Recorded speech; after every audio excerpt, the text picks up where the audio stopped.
নমস্কাৰ মই নীলোৎপল শইকীয়া শেহতীয়াকৈ এটা বহুত বেছি ভাল খবৰ আহিছে আমাৰ সুপ্ৰিম কোৰ্টৰ ফালৰ পৰা আৰু যেটো ভাল খবৰ আহিছে এটো বহুত আগতেই আহিব লাগিছিল কিন্তু যি কি নহওক অৱশেষত সেই খবৰটো আহিল যে আৰু মই ভাবো এই খবৰটো আমাৰ সকলোৰে বাবে ভালে হ'ব মানে খবৰটো এনেকুৱা ধৰণৰ যেটো খবৰ আহিছে মানে নিযুক্তিক লৈ কাৰণ কাষ্টক লৈ আহিছে অৰ্থাৎ জেনাৰেল কেটেগৰী কেৱল জেনাৰেলতে পাব এসটি এসসি হলে কেৱল এসটি এসসি পাব ওবিসি হলে কেৱল ওবিসি পাব এটো কেটেগৰীৰ ওপৰত বা কাষ্টৰ ওপৰত এটা খবৰ আহি পৰিছে আমাৰ সুপ্ৰিম কোৰ্টৰ ফালৰ পৰা আৰু মই পুনৰবাৰ কৈছো খবৰটো বহুত আগতেই যদি পোৱা হতেন তেনে হলে মানে বহুত ভাল হ'লে কিন্তু এতিয়া বৰ্তমান যেহেতু কিছু আমাৰ অসম চৰকাৰৰ বহুখিনি পদৰ ৰিজাল্ট দিবলৈ বাকি আছে আৰু সেই অনুপাতত যদি আৰু আমি এটা আমাৰ ভাৰত চৰকাৰৰ কথা যদি ক'বলৈ যাওঁ আমি এসএসসি জিডি বাকি এনেকুৱা ধৰণৰ বহুখিনি আমাৰ ৰিক্ৰুটমেন্টৰ ৰিজাল্ট আহিব বা ৰিজাল্ট দিবলৈ বাকি আছে এই ৰিজাল্টসমূহ দিয়াৰ আগতে সুপ্ৰিম কোৰ্টৰ ফালৰ পৰা এটা আপডেট আহি পৰিছে এটো অফিচিয়ালি হয় এটো বহুত ভাল খবৰে হয় মই পুনৰবাৰ কৈছো মানে এটা মেইন কথাটো হ'ল আমাৰ যিখিনি ৰিজাৰ্ভেশন থকা কাষ্ট থাকে ওবিসি হক এসটি হক এসসি হক এই ৰিজাৰ্ভেশন থকা কাষ্টসমূহে যদি বহুত এটা ভাল মাৰ্ক পাই থাকে তেনে হলে সেই বহুত যদি হাই মাৰ্ক এটা পাই থাকে সেই হাই মাৰ্ক থকা ক্যান্ডিডেট বা লৰা বা ছোৱালী যে নহওক কিয় তেওঁ জেনাৰেল কাষ্টত সোমাই পৰে আৰু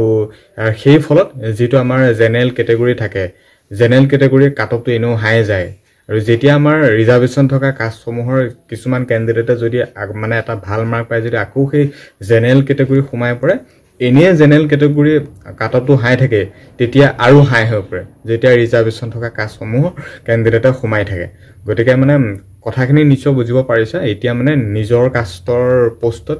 নিজে সিলেকশন পাব আৰু বেলেগ কাষ্টৰ কোনো কতো সোমাব নোৱাৰে ওবিসি হলো নোৱাৰে এসটি হলো নোৱাৰে এসসি হলো নোৱাৰে general to general OBC to OBC মানে নিজৰ কাষ্টত নিজে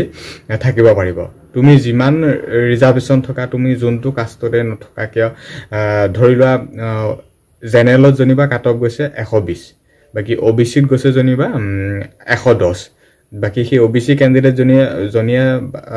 জনিবা পালে আমাৰ 130 মান পালে তেওঁটো আমাৰ জেনাৰেল কেটেগৰীটো যাব লাগিছিল 120 মানত কিন্তু নাই নোৱাৰে তুমি 130 পালেও তুমি সেই নিজৰ কাষ্টতে থাকিব পাৰিবা গতিকে এতিয়া আমাৰ যেহেতু আমাৰ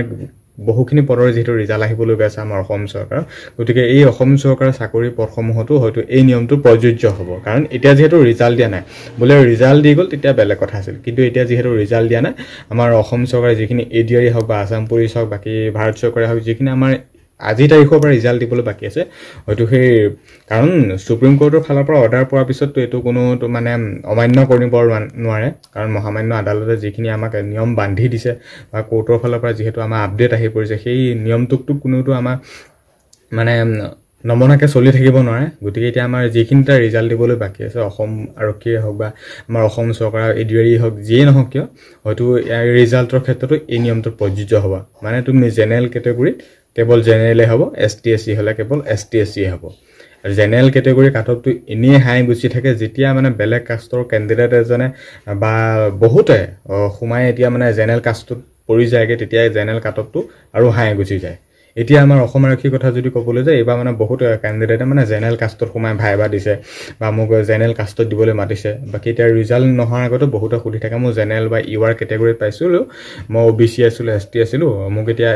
জেনাৰেল কেটেগৰীতে নামটো আহিব নেকি নাই নাহে তোমাৰ যোনটো নাম তোমাৰ যোনটো কাষ্ট নিজৰ কাষ্টতে পাবা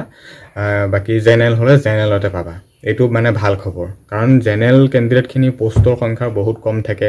আনি যায়ত কোনো ৰিজাৰ্ভেশন নাথাকে কাটঅফ ইমান হাই গুছি যায় আৰু সেইটো কাৰণে জেনাৰেলৰ ইফালে বয়সটো কম থাকে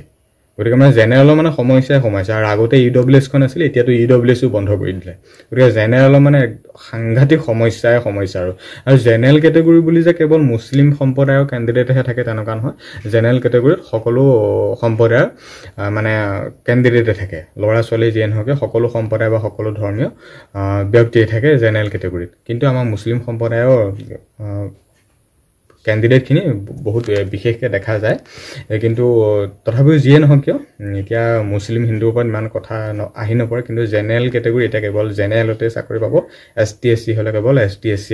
পাব মানে কোনোৱে এতিয়া কোনো এটা কাটঅফ মানে জাপ মাৰি যোৱাৰি যাব নোৱাৰে যত নেকি জেনাৰেলৰ কাটঅফটো মানে হাই কৰি দিয়ে গৈ তেনেকুৱা এটা হ'ব নোৱাৰিব আহিবলগীয়া যি আমাৰ ৰিজাল্ট দিবলৈ বাকী আছে সেই ৰিজাল্টখিনিৰ ক্ষেত্ৰতো হয়তো এই নিয়মটো প্ৰযোজ্য হ'ব কাৰণ সুপ্ৰিম কোৰ্টে যিহেতু ৰায় দিলে গতিকে ৰায় দিয়াৰ পিছতো এতিয়াতো মানে কোনো মানে নমনাকৈ থাকিব নোৱাৰে বা তেওঁৰ কথাখিনিতো আমি কোনো মানে উল্টাকে আগৰ নিচিনা নিয়মতো কৰি থাকিব নোৱাৰে বোলে OBC হ'লে জেনেৰেলত যাবগৈ তেনেকুৱা নহয় এতিয়া কেৱল নিজৰ কাষ্টত নিজে মানে এই খবৰটো বহুত ভাল খবৰ হয়, এইটো পজিটিভে হয়, বহুত ভাল খবৰে হয় কাৰণ নিজৰ কাষ্টত সদায় নিজে ৰিজাৰ্ভেশ্যন থাকক বা নাথাকক কাৰণ জেনেৰেলৰ সমস্যাৰ ওপৰত সমস্যা আৰু এতিয়াতো মানে অকণমান হ'লেও সকাহ পৰিছে জেনেৰেল কেণ্ডিডেটখিনিৰ ক্ষেত্ৰত আৰু যদি বয়সৰ সীমাবদ্ধতা যদি ৰিলেক্স মানে এজ ইলেকশ্যন হিচাপত দিয়েগৈ তেতিয়াতো আৰু ভাল হ'ব কাৰণ ST SC OBCখিনি যিটো হিচাপত মানে চোৱা হয় কিন্তু জেনেৰেলখিনিতো একো চোৱা নহয় কিন্তু সেইখিনি কথা পিছত পাতিম কিন্তু সুপ্ৰিম কোৰ্টৰ ফালৰ পৰা যিটো আপডেট আহিছে এইটোৱে ক'ব বিচাৰিছোঁ যে ভিডিঅ'টোৰ শেষত এতিয়া আমাৰ আহিবলগীয়া ৰিজাল্ট বা নিযুক্তিৰ ক্ষেত্ৰতো হয়তো নিয়মটো প্ৰযোজ্য হ'ব